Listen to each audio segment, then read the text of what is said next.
এই ভিডিওতে শুধু আমি প্রোফার্মাগুলো নিয়ে ডিসকাস করব, যেগুলোতে সব থেকে বেশি ডাউট, কে কোন প্রোফার্মা সিগনেচার করাবে এবং কোথা থেকে করাবে। শুরুতেই বলে দিই, প্রোফার্মা ছাড়াও কিন্তু আরও একটা ওয়ে আছে, সেটা হচ্ছে অনলাইন ই ডিস্ট্রিক্ট ওয়েবসাইট থেকে অ্যাপ্লাই করা। কী করে করবে তার ডিটেলস ভিডিও চ্যানেলে আছে, স্টেপ বাই স্টেপ দেখে নিতে পারো। আমি এই ভিডিওতে দুটো জিনিসকে পাঞ্চ করবো না, করলে ভিডিও 15-20 মিনিটের হয়ে যাবে। ওকে, আপাতত শর্টে শুধু প্রোফার্মাগুলো ডিসকাস করে দিচ্ছি, তোমাদের বুঝতে সুবিধা হবে। তাহলে শুরুতেই আসি প্রোফার্মা A1। প্রোফার্মা A1 কারা সিগনেচার করবে? প্রোফার্মা A1 এখানে প্রথমে আমি দেখো অফিসিয়াল যে নোটিশের কপি ছিল ইংলিশে যেটা লেখা সেটা রেখেছি, আর তার নিচে বেঙ্গলিতে ট্রান্সলেট করে রেখেছি যাতে আমাদের সবার পড়তে বা বুঝতে সুবিধা হয়। এখানে আরেকটা জিনিস লক্ষ্য করো, ডেট এখানে 31 ডিসেম্বর 2025, অফিসিয়াল নোটিশে কিন্তু 2024 ছিল, কারণ ওটা লাস্ট ইয়ারের রেসপেক্টে। আমি এই ইয়ারের রেসপেক্টে বলছি বলে এটা মডিফাই করে 2025 লিখে রেখেছি। তাহলে কি কি বলছে? 3টে শর্ত পূরণ করতে হবে ক্যান্ডিডেটকে যদি A1 সই করাতে হয়। কি কি? লাস্ট 10 বছরের হিসেবে কোন কি সেন্সে 31 ডিসেম্বর 2025 পর্যন্ত লাস্ট 10 বছরে সে পশ্চিমবঙ্গের পার্মানেন্ট বাসিন্দা, মানে পশ্চিমবঙ্গে একটানা থাকছে, স্থায়ী বাসিন্দা হতে হবে। ক্লাস 10 পশ্চিমবঙ্গের কোনো না কোনো স্কুল থেকে পাস করবে ওয়েস্ট বেঙ্গলের, অ্যান্ড ক্লাস 12 ওয়েস্ট বেঙ্গলের কোনো না কোনো স্কুল থেকে সে পাস করবে। যদি এটা শর্ত হয়ে থাকে তবে সে A1 এর জন্য এলিজেবল। এবার এখানে প্রশ্ন, স্যার রানিং এররা কি এটা করবে না ড্রপাররা? তো সিম্পল অ্যান্সার হচ্ছে এটা ড্রপাররা, রানিং এরদের জন্য অন্য জিনিস আছে। আশা করি ক্লিয়ার। A2 কাদের জন্য? প্রোফার্মা A2 হতে গেলে তোমাকে দুটো কন্ডিশন ফুলফিল করতে হবে। কি কি? একই, লাস্ট এই 31 ডিসেম্বর 2025 হিসাবে লাস্ট 10 বছর তুমি ওয়েস্ট বেঙ্গলে আছো, এবং ওয়েস্ট বেঙ্গলেরই কোনো না কোনো স্কুল, সেটা তুমি CBSE, IC, West Bengal board যা খুশি হতে পারে, তুমি 10+2 বা তার ইকুইভ্যালেন্ট অর্থাৎ 12 ওয়েস্ট বেঙ্গলের কোনো না স্কুল থেকে তুমি কমপ্লিট করেছো। যদি এটা হয় তাহলে তুমি A2 জন্য এলিজেবল। কারা? যারা এই ইয়ারে সদ্য এই ইয়ারে 2025-এ 12 দিল, 12 কমপ্লিট করলো তারা। তার মানে এটা সিম্পলি রানিং ইয়ার স্টুডেন্ট। প্রোফার্মার কথা তো বলছি, দেখতে কেমন, কোথা থেকে সিগনেচার করাবো এই সেম ভিডিওতে আমি লাস্টে দেখাবো। Now what about proforma B? Proforma বিটা একটু কমপ্লিকেটেড টাইপের। এখানেও ক্যান্ডিডেট আর প্যারেন্টসের বোথ কিছু কন্ডিশন ফুলফিল হতে হবে। ফার্স্ট অফ অল ক্যান্ডিডেটদের ক্ষেত্রে কি হতে হবে? ওই একই হিসেব, 31 ডিসেম্বর 2025, লাস্ট 10 বছর পশ্চিমবঙ্গে নেই, মানে পশ্চিমবঙ্গের বাইরে কোনো জায়গায় আছে, আর সে ক্লাস 10 পশ্চিমবঙ্গের বাইরে দিয়েছে, বা 12 অথবা বোধ পশ্চিমবঙ্গের বাইরে, ওয়েস্ট বেঙ্গলের বাইরে কোনো একটা স্কুল থেকে সে কমপ্লিট করেছে। এটা বিহার হতে পারে, ঝাড়খণ্ড হতে পারে, দিল্লি হতে পারে, যে কোনো জায়গায় এটা। অ্যান্ড এটার জন্য তো বলছে প্রোফার্মা বি এলিজেবল হয়ে যাবে। আর প্যারেন্টসদের, তার প্যারেন্টসের কি কি কন্ডিশন ফুলফিল হতে হবে? তার মা বা বাবা বা অভিভাবক যিনি থাকবেন পশ্চিমবঙ্গে যেন পার্মানেন্ট বাসিন্দা হয়, অর্থাৎ এখানে রেসিডেন্সিয়াল অ্যাড্রেস আছে, এখানেই ভোট টোট দেন, সামথিং সামথিং।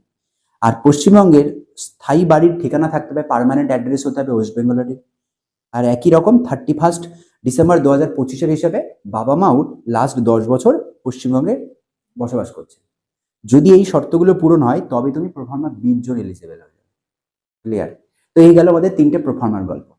এবার আসি কোথা থেকে সিগনেচার করাবে। সিগনেচার কোথা থেকে করাবে এটা অফিসিয়াল কপিতে যেটা ছিল সেটা আমি দেখাচ্ছি। তার জন্য 7টা ডিফারেন্ট মানে যারা অথরিটি আছেন আর কি, যারা সিগনেচার করবে তোমার প্রোফার্মাতে, তাদের নাম দেওয়া আছে। কি কি পাবো আমরা?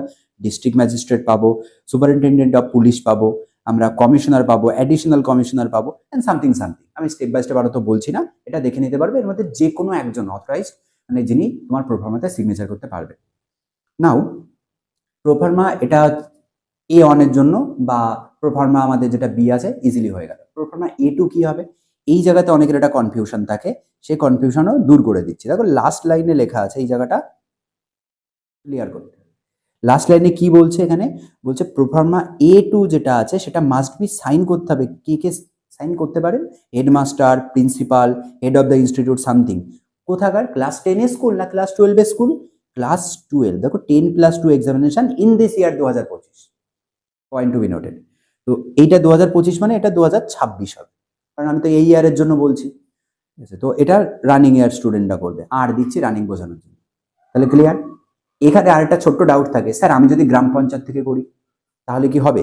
সেটার জন্য নোটিশে ডিটেলস লেখা আছে। কি লেখা আছে দেখো, domicile certificate issued by the peoples, যেগুলো উপরে দেয়া আছে, তাদের বাইরে যদি কোনো জায়গা থেকে করো, কাউন্সিলর, তারপরে হচ্ছে মিউনিসিপ্যালিটি কর্পোরেশনের হেড, গ্রাম পঞ্চায়েতের head, member of legislative assembly, something something, will not accepted.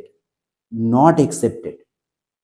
Careful, এটা প্রতি বছরই এই ভুলটা করে, আর এই কমেন্টগুলো সব থেকে বেশি আসে, স্যার আমি অমুক জাতি করি তাহলে কি হবে? উপরে যে 7টা অথরিটি মানে যাদের নাম দেওয়া আছে তারা ছাড়া অন্য কোনো জাতিকে করলে হবে না। এটা হচ্ছে সিম্পল জিনিস। যদি তুমি প্রোফার্মা সাইন করো, ই ডিস্ট্রিক্ট থেকে করালে তো গল্পটা আলাদা। ওকে, প্রোফার্মাগুলো দেখতে কেমন? দেখো প্রোফার্মাগুলো হচ্ছে A1টা দেখতে এইরকম হবে, এক সেকেন্ড, এটা হচ্ছে A1 দেখতে এরকম, প্রোফার্মা A2 দেখতে এরকম, প্রোফার্মা বি দেখতে এরকম। আমি জাস্ট একটা ছোট্ট কপি পোর্শন এখানে রেখেছি। এখানেও একটা ছোট্ট প্রবলেম হচ্ছে, অনেকে এই কমেন্টগুলো করে যে স্যার আমি লাস্ট ইয়ারে তো বানিয়েছিলাম, এই ইয়ারে কি আবার নতুন করে বানাতে হবে? দেখো এখানে আমি একটা জিনিস বলি, দেখাই দাদা, দেখতেও পাচ্ছ তোমরা, দেখো এখানে একটা ডেট লেখা আছে 31 ডিসেম্বর 2024। যখন তুমি এই বছরেরটা নতুন বেরোবে কি দেখাবে? 31/12/2025। দেখো একই রকম ভাবে যখন তুমি প্রোফার্মা সেকেন্ড প্রোফার্মাতে চলে আসছো, এখানেও দেখো একই ডেট দেয়া আছে।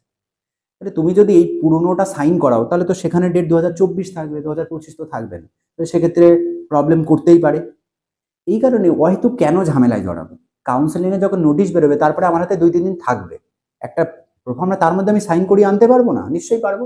ডকুমেন্টসগুলো শুধু আগে থেকে রেডি করে রাখো, যাতে পরে কোনো ফার্দার ঝামেলায় না পড়তে হয়। ডকুমেন্টস ভেরিফিকেশন হয়তো ঝামেলায় পড়বো, তার থেকে দরকার নেই, একদম ফ্রেশ এই ইয়ারে করবো। যদি নিতান্তই ই ডিস্ট্রিক্ট থেকে করতে চাও তাহলে এখন অ্যাপ্লাই করে দিতে পারো, তাতে কোনো সমস্যা নেই। আর প্রোফার্মা সাইন করলে আমি বলবো ওয়েট করে যাও। প্রোফার্মা আমি এটার কপি দিয়ে দিচ্ছি চেক করার জন্য, পিডিএফ কপি দিয়ে দিচ্ছি, সেটা চেক করে নিতে পারো। আর নতুনে বেরো, তারপর আরো ডিটেলসে ডিসকাস করবো যদি কোনো রকম চেঞ্জ তারা আনতে চায়। এই কারণে আমি বলছি যে অনেক সময় হতে পারে যে এইবারে কাউন্সিলিং কিছু নতুন অ্যাড হলো, নতুন গভর্নমেন্ট এসছে, নতুন কিছু রুল রেগুলেশন করলো, করতেই পারে। তো সেক্ষেত্রে তাড়াহুড়ো করে পুরোনোটা সাইন করে কোনো লাভ নেই। যদি নতুন কিছু চেঞ্জ হয়ে যায় তখন তোমাকে আবার ছুটতে যেতে হবে, দরকার নেই, রিল্যাক্সে থাকো। ওকে, তাহলে আপাতত এইটুকুই থাকুক। যদি কারোর কোনো ডাউট হয় এর মধ্যে সেটা অবশ্যই কমেন্ট করো বা হোয়াটসঅ্যাপও করতে পারো, আমি চেষ্টা করবো রিপ্লাই দেওয়ার। চলো টাটা।